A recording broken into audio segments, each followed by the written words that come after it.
오늘은 아이들이 배가 아플 때, 배앓이를 할 때 이제 시중에서 처방 없이 구할 수 있는 약들을 위주로 말씀드려 볼게요. 이런 책이고요. 모연화 약사님이 쓰신 책입니다.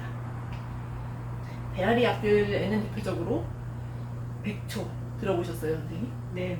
백초 들어보셨죠? 저도 많이 먹고 컸는데 정로환도 있고요. 그리고 스메타 있고 젤콤이나 알벤다졸 같은 구충제들도 먹게 되죠. 그리고 마지막엔 유산균에 대해서도 말씀드려보겠습니다.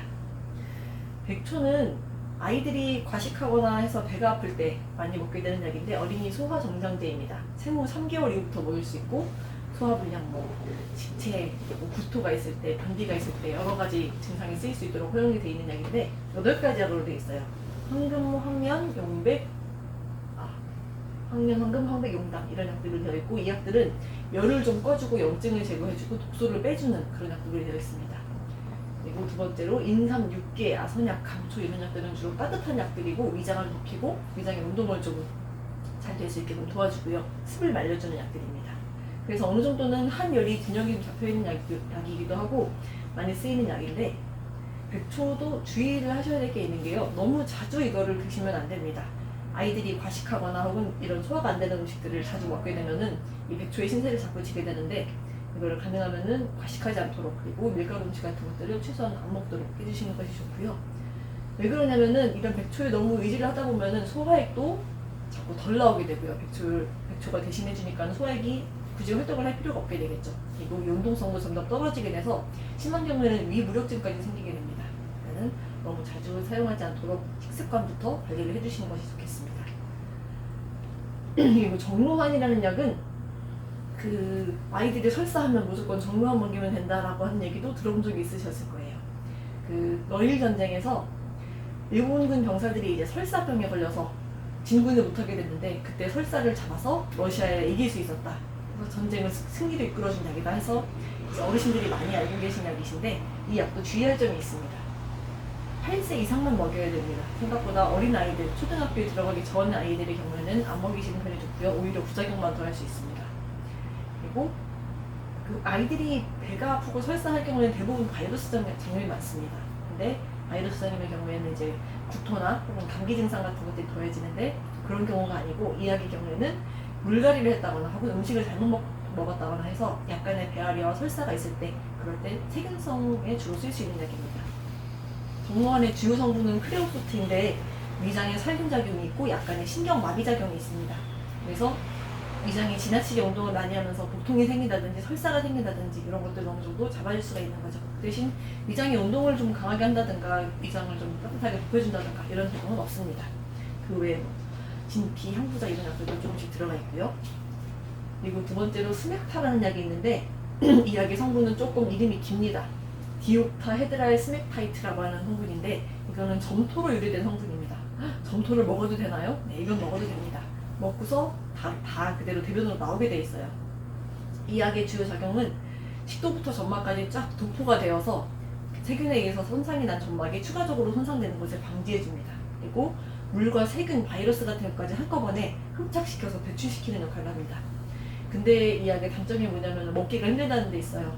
굉장히 좀 끈적끈적한 묽은 점토를 먹는 것 같은 느낌이 있고 양을 좀 많이 먹어야 돼서 힘들어하긴 하는데 큰 부작용이 없어서 나름 사용해볼 만한 약이고요. 그리고 이런 약들이 같은 성분의 다른 성분만 다른 그런 약들입니다.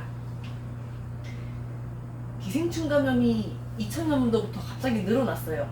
예전에는 우리가 인분을 거름으로 쓰면서 기생충 감염이 좀 비위생적인 환경 때문에 생겼었는데 요새는 뭐 인분을 우리가 대변을 어떻게 만질 일도 없고 환경이 좋아졌는데 왜 갑자기 2000년도부터 기생충 감염이 다시 생겼느냐?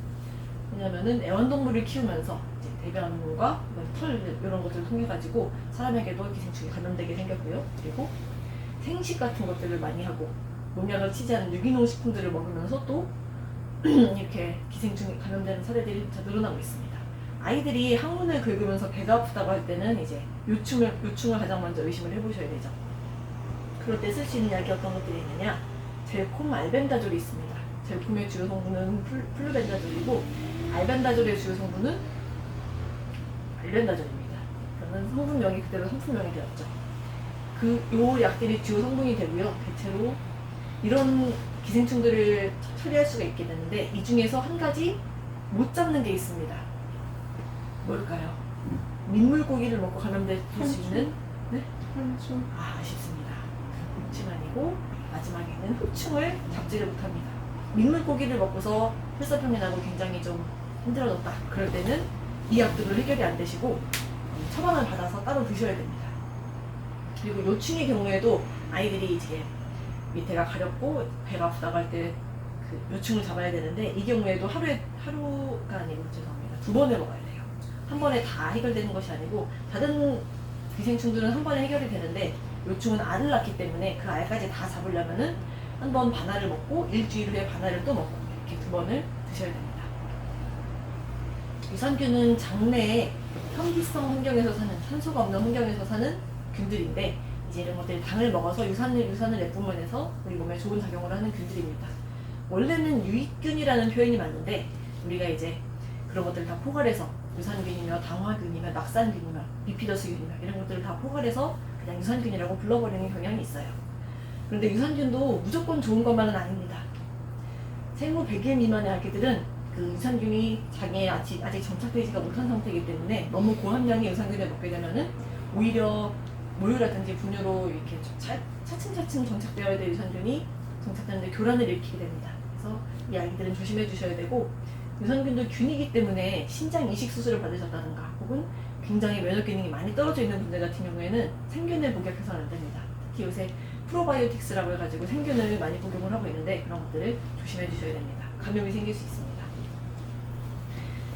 4세에서 14세 어린아이들은 배꼽 주위를 만지면서 배가 아프다는 소리를 잘해요.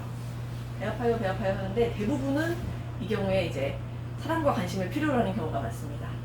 좀 예민해지고 불안해하면서 엄마의 사랑을 좀 받고 싶어서 그렇게 아프다고 하는 경우가 있는데 그 경우에는 정말로 약손이 되겠죠. 근데 응급 상황이 있습니다. 고열이 나면서 아이가 배가 아프다고 하고 그리고 깔아집니다. 계속 잘 놀던 아이가 힘없이 깔아져 있고 먹지도 않고 그렇게 있는 경우에는 응급 상황에 속한다고 할 수 있고요. 그리고 구토와 혈변 같은 것들을 동반할 때 이런 경우에도 응급 상황에 속하니까 병원에 데리고 가야 합니다. 아이가 배가 아플 때 굉장히 여러 가지 이유가 있죠. 심리적인 요인도 있고 혹은 바이러스에 의한 경우도 있고 세균에 의한 경우도 있고 굉장히 여러 케이스들이 있는데 그런 것들을 잘 구분하기가 힘들고 아이를 어떻게 치료해야 될지 모르겠다 하시면은 어디로 오시면 좋을까요?